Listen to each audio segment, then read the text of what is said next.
राम के दुआरे फूलवरिया लवंगिया के पेड़वा लवंगिया के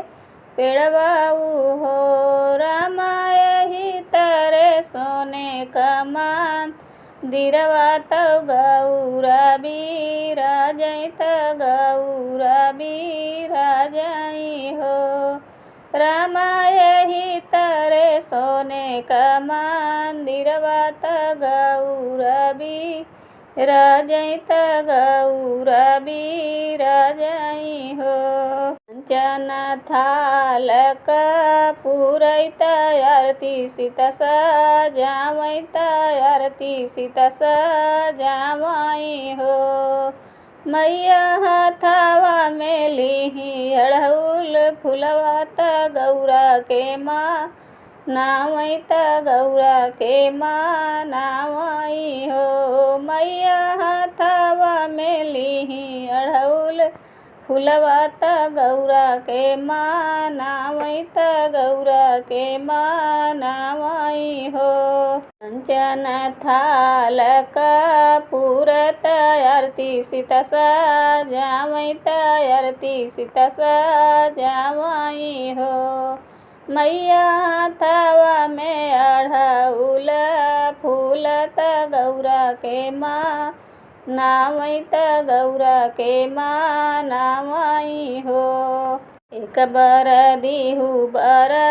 धनवा तौ रामा बर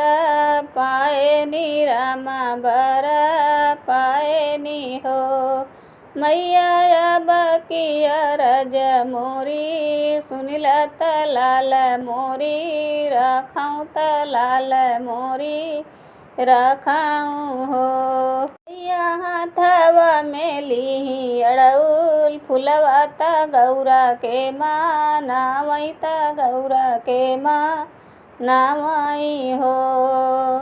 एक बर दिहु बर धनवा तौ रामा बर पाए नी रामा बर पाए नी हो मैया एक बर दिहु बर धनवा तौ रामा बर पाए ती रामा बर पाए नी हो देवी के शरण सिर नाई त मैया मोरी हरसई त मैया मोरी हरसई हो रामा लाऊ कुश जनम धैया सोहर माई गावऊँ सोहर माई गावऊँ हो रामा लाऊ कुश जनम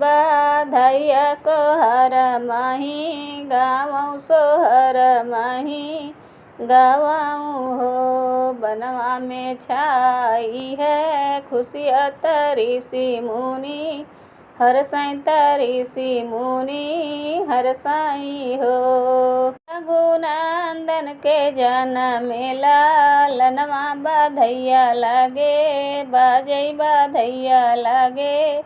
बाजई हो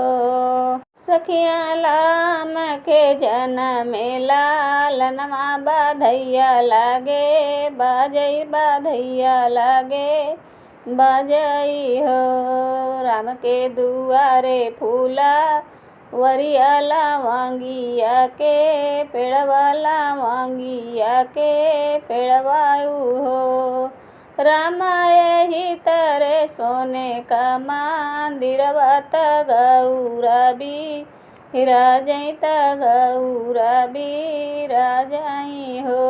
रामा यही तरे सोने का मंदिरवा त गौरा बिराजई त गौरा बिराजई हो।